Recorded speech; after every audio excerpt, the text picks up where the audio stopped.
What's going on, everyone? Juicebags here, and welcome back to some Dungeon Defenders 2.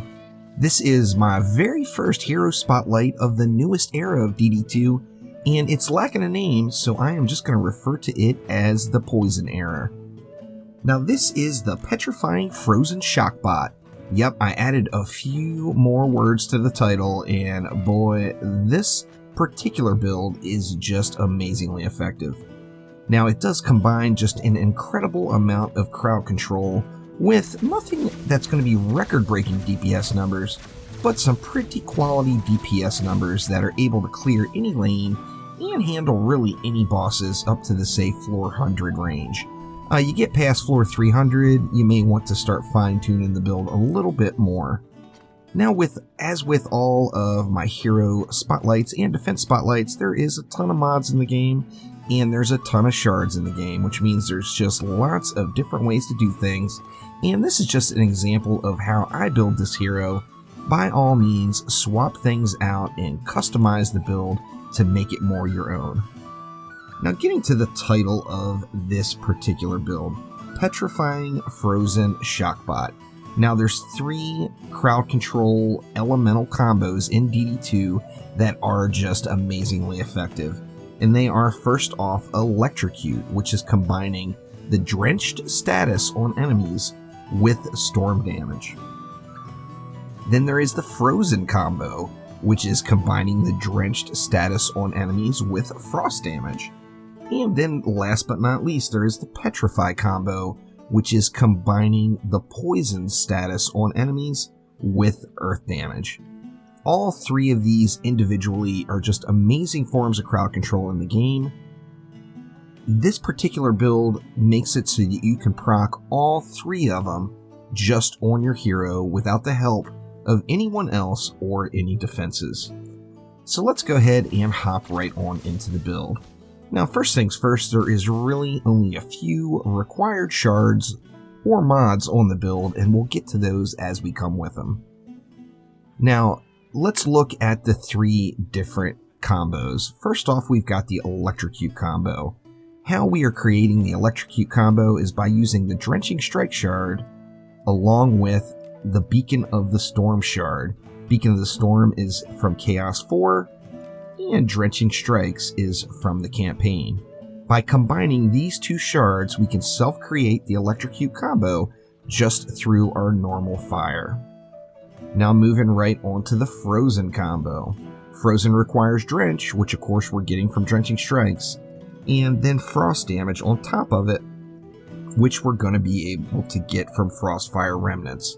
Frostfire Remnants is extremely powerful. It not only gives us this frost damage, but it actually also causes an explosion to enemies we kill that basically gives us a free boom chip that, as you see here at 8 of 10, hits for 1.5 million damage, free AoE damage in the area, besides providing that frost damage for that freeze. And then last but not least, we have the Petrify combo, which is poison and earth damage. Now, what I'm doing for these 2 is I'm using the poison chip on the weapon, which is still a little bit buggy, but we're expecting a hotfix in hopefully sometime early next week. And then I'm using the earth damage ability of Cyclone on the Automeow. Now, Automeow is a premium pet. One of the biggest reasons I use it is it's just a little cutie. It's one of the best looking pets in the game, in my opinion. So I love me some Automeow, and I love using this particular pet.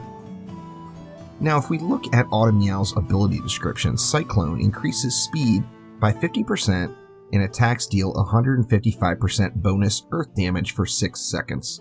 Now, this is where we're getting the Petrify. Now, the reason I use this pet is because I like having the Petrify on command and not having it that's something that's just spammed out there. If you want to have it so that it's just spammed out there, you can use any single pet with earth damage, and it's in your best interest to use either the Sandstorm ability or the Poisonous Tips ability. Both of these will still allow you that on-command earth damage to handle that Petrify combo, but the pet itself is still dealing earth damage, so it will just randomly take shots out there to provide earth damage as well. Now let's go through each piece individually.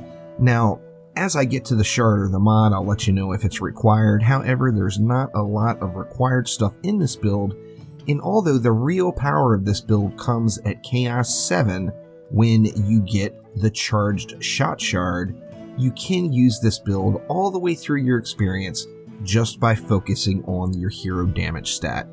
So with that in mind, all of our armor pieces we're going to want to go with hero damage.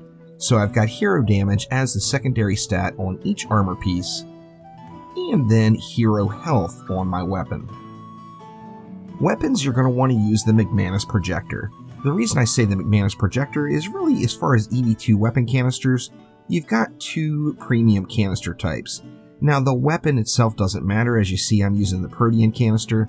The Protean canister is completely just a cosmetic vanity item. What you're looking for is the Mcmanus Projector shot type. This will roll on any old canister that drops anywhere throughout the game. Now the two choices you really have are the Mcmanus Projector or the McDougars, and there's one main difference between the two. The McDougars does hit slightly harder, but it's single target. The Mcmanus Projector doesn't hit as much, but it is going to pierce mobs with that charged shot and hit every mob in the lane, which is also going to provide all of those status effects to every mob in the lane as well. So I do strongly recommend using the Mcmanus Projector. It burns heat good if you like spamming your bots. It still does more than sufficient single target damage. However, it also gives you that real lane clearing power.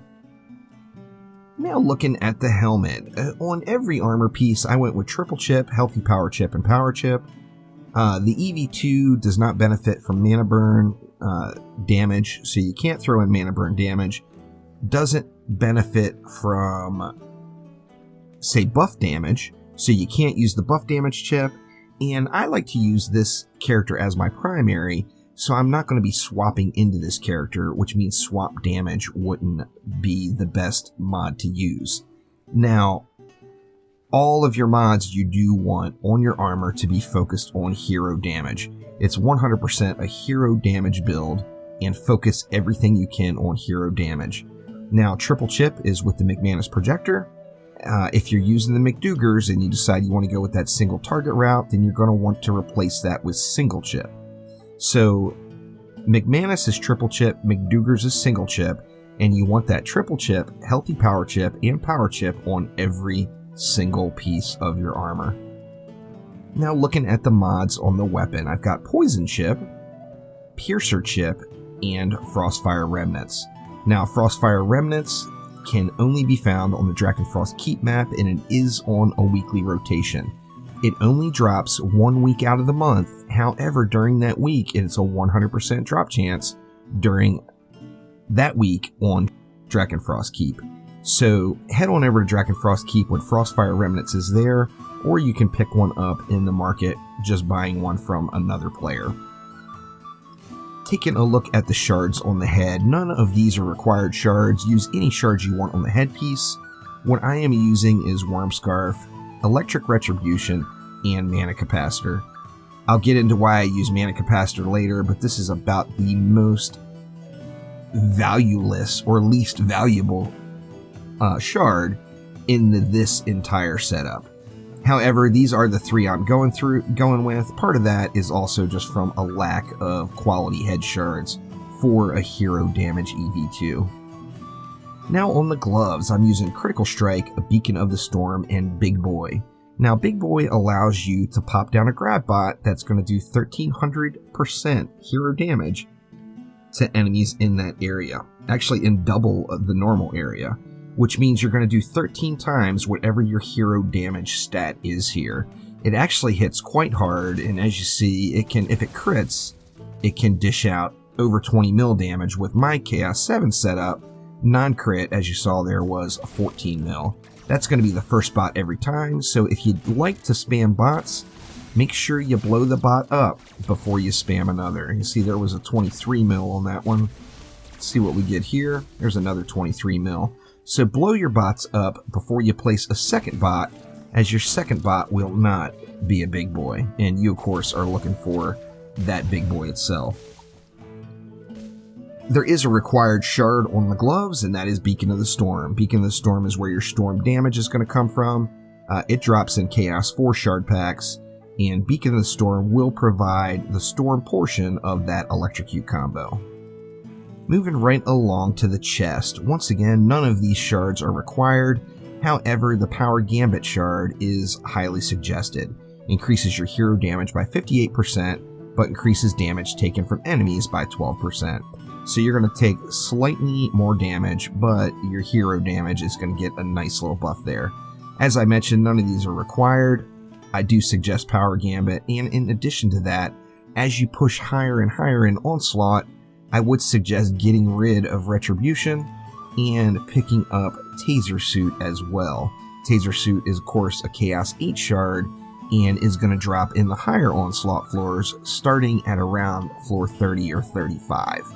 So Taser Suit is going to be a best in slot on the chest once you get it. Before you get it, use whatever you got there.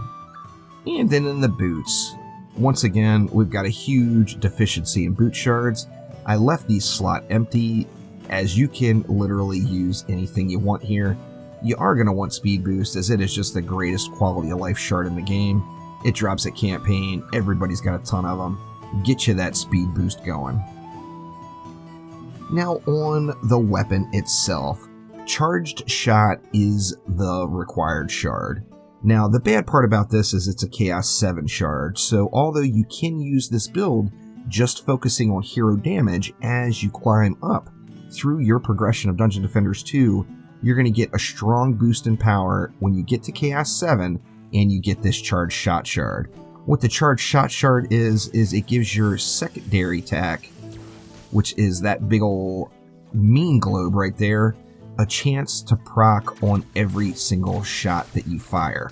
Now, you're firing 3 shots out at a time with each different burst, and as you see, it's 2 per second, so it's firing 6 projectiles per second. You got 6 chances for this particular shard to proc. It won't proc all 6 times though. On the most I've seen it proc is 4 times per second, and I believe that is the Charged Shot cap. So it will proc up to 4 times per second, and you've got 6 opportunities to make it happen. Of course, this is not guaranteed, as is with it gilded, it's a 33% chance to happen. So the charged shots do throw out there quite frequently, and they just add a nice chunk to the damage once you can get it at Chaos 7. Now moving right along to the Ascension, it's going to basically follow the general rules of Ascension. All damaging heroes, you start off with Hero Crit Chance, no difference here, go right into Hero Crit Chance. After that, go Hero Crit Damage, and then just kind of fill in from there. I do strongly suggest movement speed as well, as it's just a big quality of life addition, so get your movement speed in there. Defense would be whatever you decide to build with it, and on the offense category, it's all about the hero damage. Now, we don't have a whole lot of hero health stacking. All we're using is hero health on our weapon, and we're using 0 ability power. So don't use any ability power, as it's just going to take away from various things. And as far as your Ascension goes, find the balance point that makes you the most comfortable. So if you feel like you don't have quite enough health, then throw points into hero health first. If you're happy with where your hero health is at, then just go ham, full bore directly into hero damage, and maximize the damage output that you get with this build. Now, as I mentioned earlier, this is not going to win any DPS competitions, yet it does do really nice damage. Just from your primary attack, with using no pet, no buffs, nothing else in the mix, you're going to get anywhere from about 7 mil to about 15 million damage per second, just off of that charged shot proccing and your just normal spam. So I'm just holding down my primary attack right now and doing nothing else, and you're seeing the range. They're like between 7 mil and 15 mil, depending on the luck of the crits. Now, of course, once you pop your little kitty cat and you get that big old boost of damage on there, that number is just going to climb, and you can get well over 20 mil and as high as about 30 mil damage per second in Chaos 7 gear.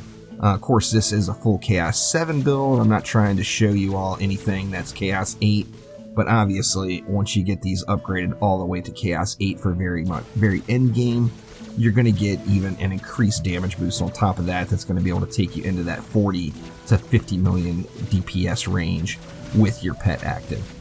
So get yourself either an Automeow pet, a Dragolich pet, or any earth pet in the game. Doesn't matter what pet it is, as long as it says it has earth damage up top, it's going to be able to roll Sandstorm or Poisonous Tips. Now, I said you can use Drago because really Drago is such a good general use pet, but remember, if you're using Drago, Drago's ability is not earth damage, so unless you have an earth damage Drago, it's not going to proc that Petrify for you. So I personally like using the Cyclone from Automeow just because it's cool. Feel free to use Sandstorm or Poisonous Tips. Really doesn't matter which one you use, completely up to you. Sandstorm probably provides a little bit more utility as it gives you that 50% run speed boost as well. Just like Automeow does, you get that nice jump in run speed when you pop it, so if you do have to get across the map very quickly, you can get the job done with that pet.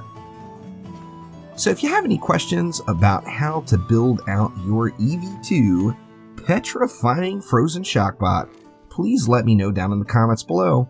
However, that is going to do it for this time around. So thank you all very, very much for watching. Make sure to click that like button. Please subscribe to the channel. I'm going to try to get as many of these hero and defense spotlights done every day that I can. Ideally, I'd like to get one of them out to you per day. Of course, right now, there's quite a few of them that are waiting on that hotfix right after the update to fix a lot of the broken items. However, your Petrifying Frozen Shockbot can be set up right now and can freeze them up good. So once again, thank you a ton for watching. Thank you all so much for all the support over the years in DD2, and I will see you next time around. Take it easy.